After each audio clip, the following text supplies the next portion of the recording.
Hey guys, how you going? Welcome back to a brand new video here on the channel, reporting live from beautiful Seoul in South Korea. I'm here for some secret Squid Game business with Netflix. There's stuff that I can cover and there's stuff I cannot cover and release until end of this year and beginning of next year. So I am doing a vlog here at the moment just to see if I can scrounge something together, but I am here with Netflix for Squid Game Season 2. Something is happening with that.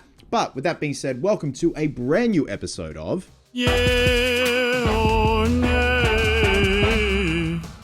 So today we are going to be looking at the Hot Toys new release of a Dark Knight figure featuring Batman, Bruce Wayne, and the Armory, the Christian Bale Batman. Now, if you are new to the Yay or Nay series or new to the channel, welcome. May God have mercy on your soul. We essentially just take a look at newly released action figures, statues, busts, props, vehicles, whether it be 1/6 scale, quarter scale, half scale, legendary scale, you name it. Take a look at the price point, what comes in the box, the tailoring, see if it's indeed worth a yay or a nay at its price point. So apparently with this particular one, correct me if I'm wrong, and it's just the way I saw them worded on social media, they went back to the drawing board and I think corrected the Christian Bale head sculpt. Now keep in mind, this is from the Dark Knight and not the Dark Knight Rises, but we have the Armory, which I think is really cool. Now they have done the Armory in the past, but this is a brand new set. So if we go down to the description on the Sideshow Toys website, it says, presenting the Batman Armory with Bruce Wayne 2.0 6-scale collectible set. Based on Christopher Nolan's The Dark Knight, the Batman Armory 6-scale collectible is faithfully recreated based on its complex design in the movie. Measures 36.5 centimeters in height. The specialized armory features LED light-up functions over the ceiling, operated by USB power, and a sophisticated paint application. From the armory doors housing the advanced tech to the storage compartments for his weapons and gadgets, all have to be carefully curated. The Batman action figure with costume detail enhanced allows fans to showcase the iconic Batsuit within the Armory setting. Features a newly crafted Batman cowl and refined Batsuit that precisely replicates the armor detailing around the neck, shoulders, gauntlets, and back. And black fabric cape and multiple numbers of interchangeable hands provided the dynamic posing possibilities, while a newly developed Batman cowled head with separate rolling eyeballs offers endless display options. Now let's take a look at the gallery that they've got here on Sideshow. Now we see both Batman and Bruce Wayne and the Armory. And first off, right off the bat, it looks quite impressive. Like, it is a very neat display. I love the little, the Dark Knight plaque down the bottom there of the Armory. We go along here, more photos of them. Now this, if I go to the head sculpt, this has been a point of contention with a lot of people. They're saying that this particular head sculpt is a lot closer to how Christian Bale looked in The Dark Knight Rises.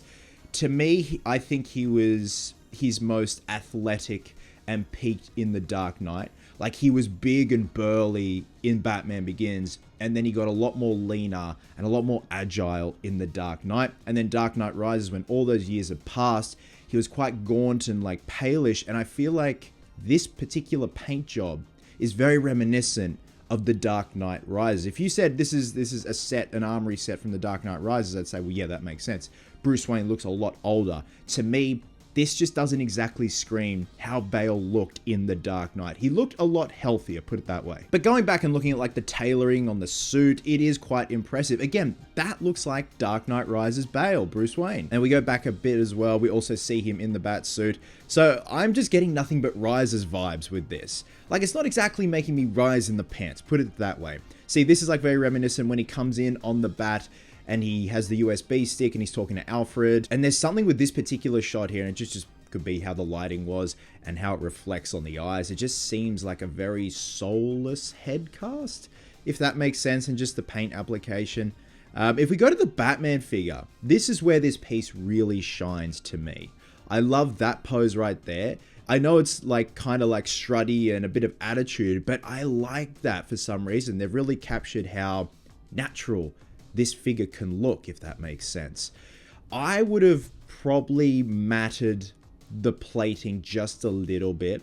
Like, I do think in The Dark Knight Rises, his suit is a lot more matted. Like, it's not exactly a satin, it's more bordering on matte when it comes to the plating. I just think this is possibly a little bit too glossy. And like, there are subtle differences with the Dark Knight and the Dark Knight Rises batsuits, but I think this was just a little bit too glossy. But the form is definitely there. Like, it is definitely a beautiful looking figure, and I think they have definitely finally mastered how everything slots together and the aesthetics of the Dark Knight suit. Like, that's a great head sculpt right there. That's Christian Bale in the cowl. He definitely has a distinct look in the cowl, especially his mouth when he is wearing the cowl. Yeah, there's just something with that head sculpt, man. Like, it's actually in the Paint app, I must say. Just something is lost there where it's Dark Knight Rises Bruce Wayne. Okay, so the photo of Bruce on the left, not Batman, not the right Bruce, the left Bruce, that looks a lot closer to the Dark Knight.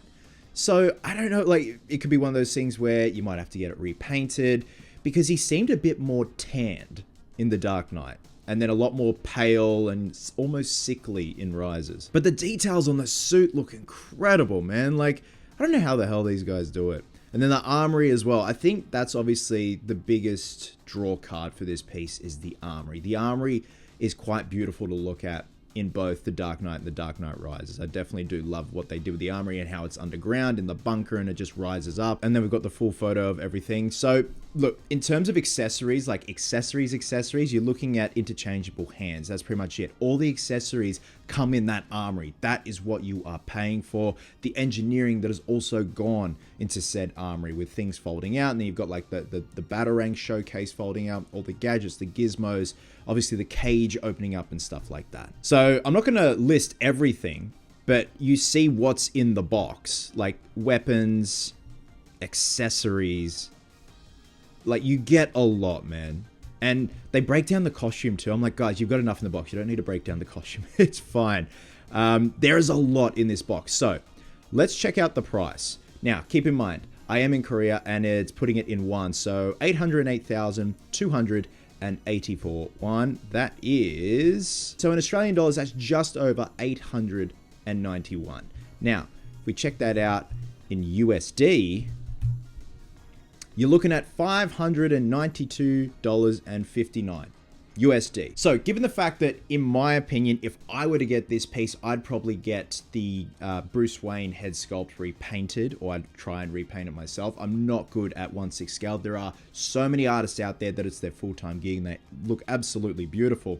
You can repaint it so it's a lot closer to the look of how Bale looked in The Dark Knight, or you could just go all out and get a brand new custom-made head sculpt. There are some incredible head sculpts out there that specialize in the Dark Knight Rises and the Dark Knight look. They are separate 3D files that have been made to capture how much older Bruce is in The Dark Knight Rises as opposed to The Dark Knight. So given the fact that if I were to get this piece, I would probably do that. But also, looking at the Batsuit, it needs, in my opinion, some matting here and there. It looks a bit too sleek and just the littlest bit too glossy, where it's a bit of a distraction and can take away from the plating.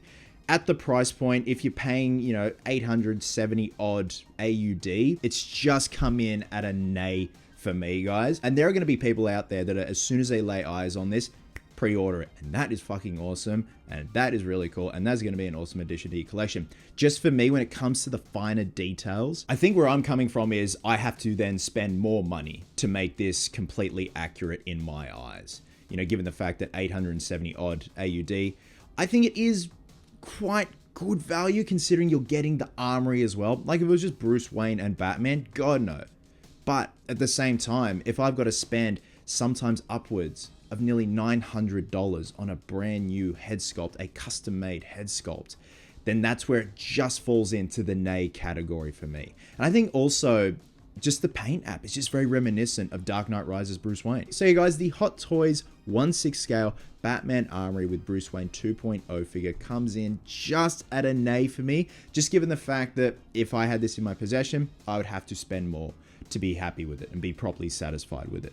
With that being said, let me know your thoughts down below on this piece. Are you going to get it? What are your thoughts on the paint app and the head sculpt of Christian Bale as Bruce Wayne? It's always a hard one to crack. Him and Affleck as Bruce Wayne. Those are really hard head sculpts and paint apps to crack. Love you guts, and I'll catch you in the next one.